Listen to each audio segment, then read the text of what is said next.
আসসালামু আলাইকুম বন্ধুরা। এখন আমি যে ভিডিওটা রিয়াকশন দেবো সেটা হলো বহুরূপ অফিসিয়াল টিজার। হ্যাঁ, অনেকদিন পর সোহামের একটা মুভি বের হইতেছে, আর এই মুভিটার নাম হলো বহুরূপ। আর এই বহুরূপ নামটা শুনে কিন্তু বোঝা যাইতেছে যে মুভিটা অনেক ইন্টারেস্টিং হবে, কারণ টাইটেলটা দেখে যেটা বোঝা যাইতেছে যে সোহামকে আমরা হয়তো বিভিন্ন রূপে দেখতে পারবো এই মুভিটাতে। আর সোহামের জন্য আমার মনে হয় এরকম একটা এক্সপেরিমেন্টাল মুভি করার দরকার ছিল, কারণ সোহামের লাস্ট মুভিগুলো কিন্তু তেমন বেশি একটা চলতেছিল না। তবে নামটা ভালো হইলেই তো হবে না, দেখা যাক এই মুভির টিজারটা কেমন হয়। চলুন আগে টিজারটা দেখে আসি, তারপর আমরা এই মুভিটাকে নিয়ে আরো আলোচনা করবো। So let's start. কোন ভিড়ে লুকিয়ে আছো চালবাগ? এরপর পালাকার।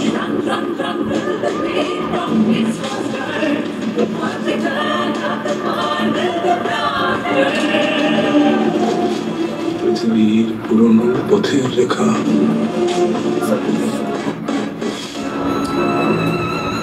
হয়ে যায় ঘর, প্রেম ধীরে মুছে যায়, দুঃখ পেলেও একদিন মরে যেতে হয়। দাদার সাথে মার্ডারের কি কোনো কানেকশন আছে মিস্টার ছবি? আছে, এক অসমাপ্ত ছবির সাথে। ছবি চরিত্র চারবার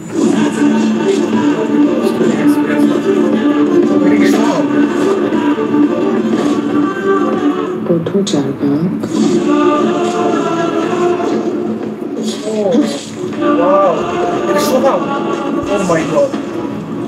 ইতিহাসের নতুন পাতা অপেক্ষা করছে তোমার আচরে।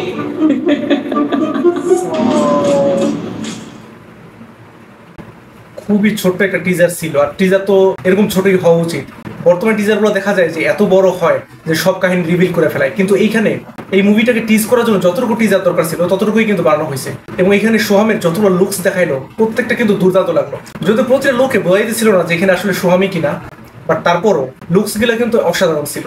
আর এখানে যে আমরা ইদিকাকে দেখতে পারলাম, ইদিকার ক্যারেক্টারটাও কিন্তু অনেক বেশি ইন্টারেস্টিং মনে হলো এই টিজারের মধ্যে। আসলে অনেকদিন পর সোহামকে এরকম ক্যারেক্টারে দেখা খুব ভালো লাগলো, কারণ আমাদের যখন সোহামের কথা মনে পড়ে তখনই কিন্তু সেই অমানুষ আর প্রেমামা এই দুটো ছবির কথাই কিন্তু আমাদের মনে ভাসে, যে সোহামের এই অমানুষ আর প্রেমামার এই দুটো সিনেমায় কি লেভেলের অ্যাক্টিং করছিল। তবে এই বহুরূপে টিজারটা দেখে মনে হইলো সেই পুরনো সোহামই কিন্তু আবার ফিরে আসছে। আপনার কি মনে হয়? আর এই টিজারটা আপনার কেমন লাগলো? আপনার কি এই বহুরূপ মুভিটা দেখার জন্য এক্সাইটেড? সেটাও আমাকে কমেন্ট করে জানাতে পারেন। আজ আসি, আল্লাহ হাফেজ।